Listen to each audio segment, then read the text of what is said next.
FTM qui a enfin sa marketplace pour les NFT, la Chine qui continue encore une fois de bannir la crypto-monnaie, et la volatilité de Bitcoin qui atteint des sommets. Salut à toi et bienvenue sur Crypto Actu. Comme tu as pu le remarquer, je n'ai pas été très actif sur cette dernière période. Alors je vais pas te demander de m'en excuser, tout simplement parce que j'ai été très occupé avec mon propre projet de NFT qui était censé lancer aujourd'hui, mais qui malheureusement lancera peut-être, j'insiste bien sur le mot peut-être, la semaine prochaine. Bref, maintenant je vais plus te dire que je vais tourner une vidéo tous les X, tous les Y, tous les Z jours. De toute façon, je ne sais pas si je peux m'y tenir ou pas. Je vais tout simplement te tourner des vidéos quand j'en ai envie. Revenons un petit peu donc sur évidemment les prix, qu'est-ce qui s'est passé? On a eu plusieurs chutes plus ou moins importantes.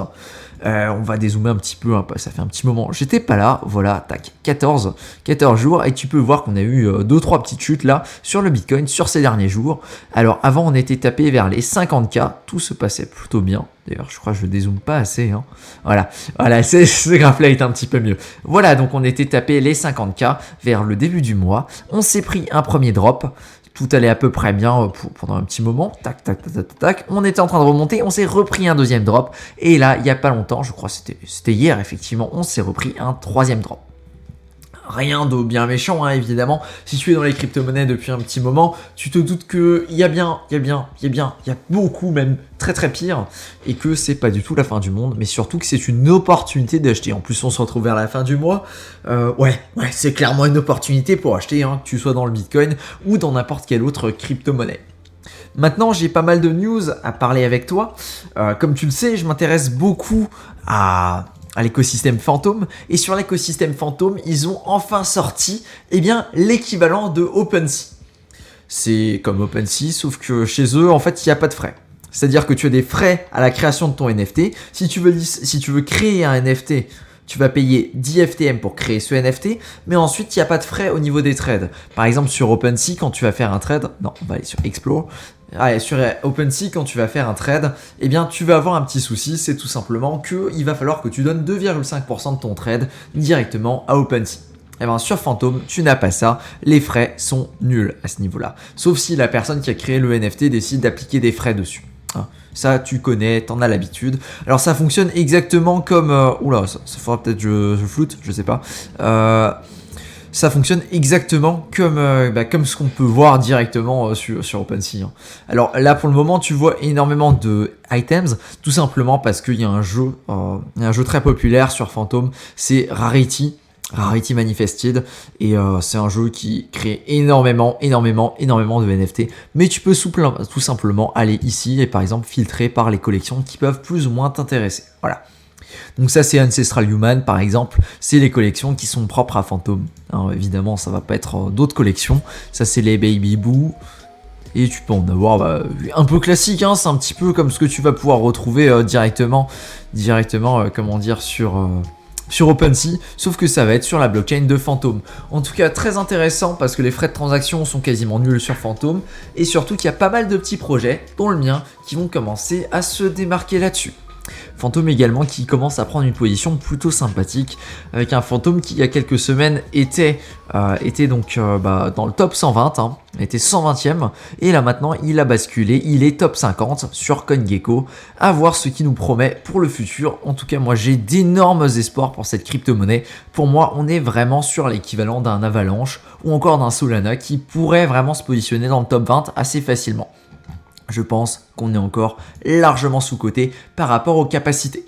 Si jamais ça t'intéresse, je pense que je ferai une vidéo détaillée dans laquelle je vais parler de l'écosystème de chez Fantom, te montrer un petit peu les NFT, te montrer un petit peu les jeux qui sont disponibles dessus, parce qu'il y en a quelques-uns, te montrer un petit peu les exchanges qu'il va y avoir dessus, donc les Decentralized Exchange, un petit peu comme on a un PancakeSwap sur Binance Chain, et on va avoir par exemple un SpookySwap,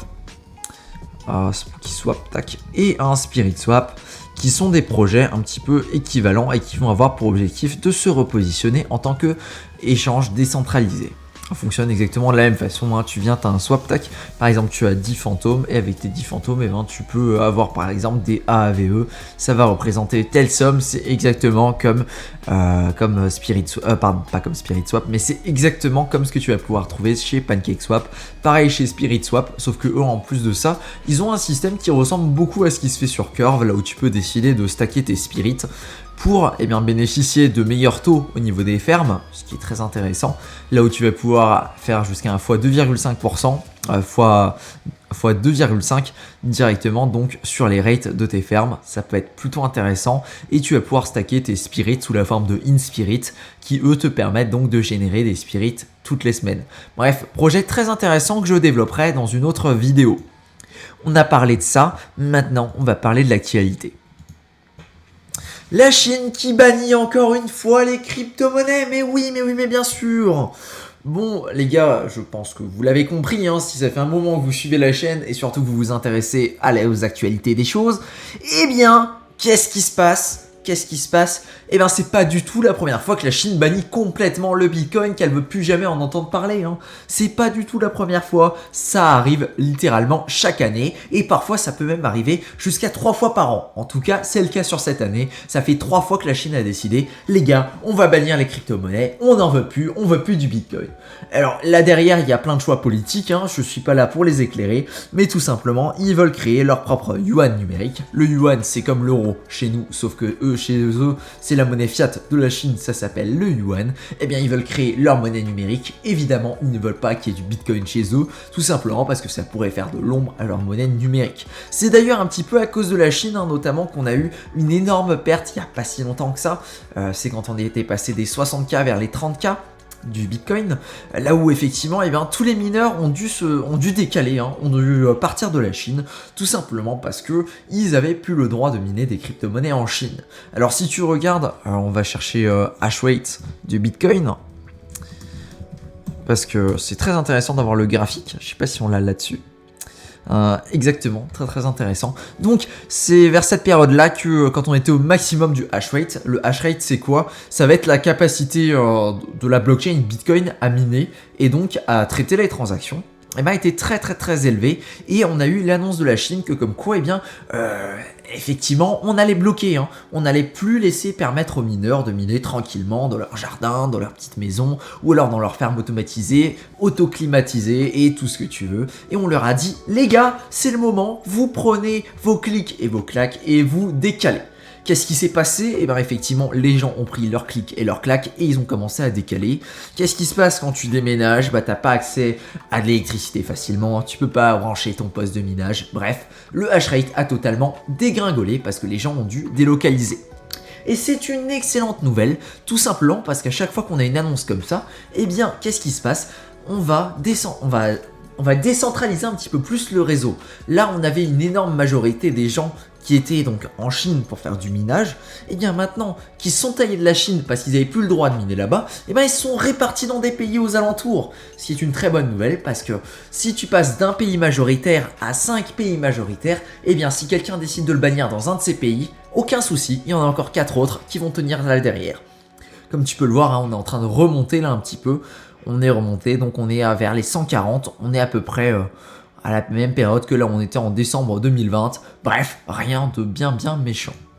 Si on dézoome sur 3 ans, vraiment rien de bien méchant, on est vraiment en train de remonter la pente, et qui sait, peut-être qu'on verra de nouveau un haut au niveau du hash rate. Bref, pas quelque chose de très dramatique. Donc, on en revient au fait que la Chine a banni le Bitcoin, blablabla.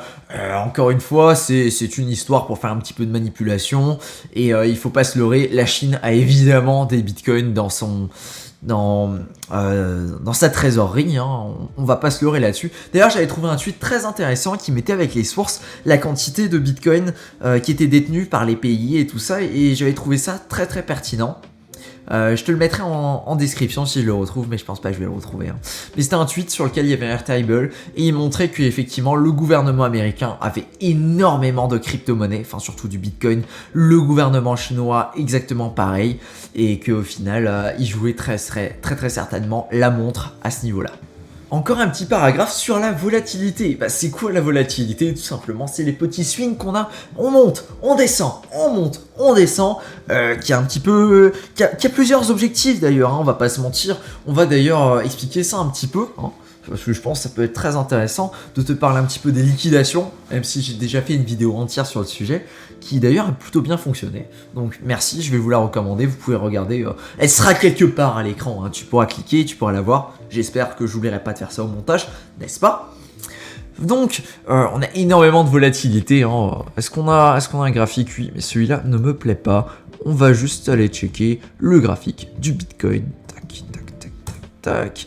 CoinGecko, graphique du Bitcoin. Et qu'est-ce qu'on va voir? On remet les 30 jours. Bref, tu l'as vu, on a des remontées assez abruptes, on a des descentes assez abruptes. Et ça, c'est très très bon pour la volatilité. Enfin, c'est très très bon pour la volatilité. Qu'est-ce que ça veut dire? C'est que tout simplement, ce qui est intéressant, hein, si tu dézoomes assez, finalement, tu peux t'amuser, tu traces une droite moyenne. En fait, on est en train de monter. On s'en fiche de la volatilité. Si tu dézoomes assez loin, eh ben, tu peux positionner ta droite moyenne, tu es en train de monter. Donc que tu sois rentré là ou que tu sois rentré là, d'accord, sur l'instant T, tu vas pas avoir le même rendement, mais au long terme, ce sera lissé, ce sera très intéressant. C'est pour ça que dans les stratégies d'investissement, ce que je recommande, et toujours, hein, c'est effectivement quelque chose que je fais moi-même, c'est de faire du dollar cost averaging. Alors, qu'est-ce qu'il y a derrière cette appellation très très compliquée? C'est tout simplement d'investir un petit peu, dès que tu as un petit peu d'argent, tu investis. Voilà. Tu répartis tes investissements sur une certaine période et tu investis au fur et à mesure. Par exemple, tu investis un petit peu là, tu investis un petit peu là, tu investis un petit peu là, tu investis un petit peu là, tu investis un petit peu là. Tu investis par exemple tous les mois ou toutes les semaines en fonction de quand est-ce que tes capitaux vont rentrer. Et en faisant ça, eh ben, tu arrives à trouver, t'arrives à avoir un point d'entrée qui est plus ou moins intéressant sur toute la période. Ça te permet d'éviter d'investir par exemple directement sur ce point-là, de voir que tu as fait moins 20% quand tu retombes là et de paniquer alors qu'il n'y a aucune raison de paniquer vu que tu vois bien le petit roller coaster, on est en train de remonter. Bref, ça te permet vraiment de lisser ton point d'entrée. Exactement pareil, si tu veux sortir, tu peux faire, c'est pas du dollar cost averaging quand tu sors, mais si on peut appeler ça comme ça, c'est exactement la même stratégie. Tu vas sortir au fur et à mesure que les prix vont monter.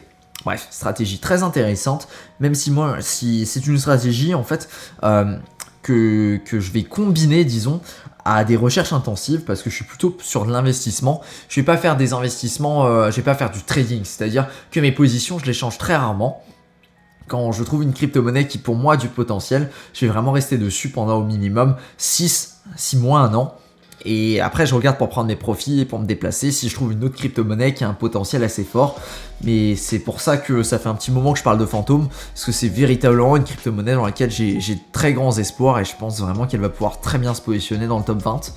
Donc à voir comment tout ça va se positionner, mais en tout cas, je suis très très intéressé par l'étude des projets et par regarder en fait les équipes qui sont derrière, qu'est-ce qui monte, qu'est-ce qui se passe et faire vraiment des études à ce niveau-là, plutôt que de lancer une flèche au hasard et de regarder si ça monte, si ça descend. C'est pas quelque chose qui m'intéresse. Je dis pas que les traders font ça, hein, clairement pas. Il y a des gens qui sont très très smart et qui sont capables de gérer la volatilité avec des échéances à très très court terme.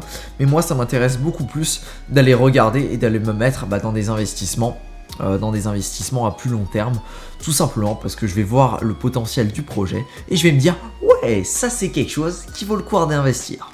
Donc je vais me positionner là-dessus. Écoute, on va clôturer là-dessus. Hein. En tout cas, merci de ton attention pour cette vidéo. J'espère que j'ai pu peut-être t'apprendre ou t'aider à comprendre quelques éléments au niveau des crypto-monnaies. Hein. Si tu as des questions, si tu as des suggestions, n'hésite surtout pas à me les faire. C'est avec plaisir que je vais regarder ça. Sur ce, je te dis à la prochaine et cette fois-ci, je ne donne pas de date parce que je n'ai aucune idée de quand sera la prochaine vidéo. Ciao!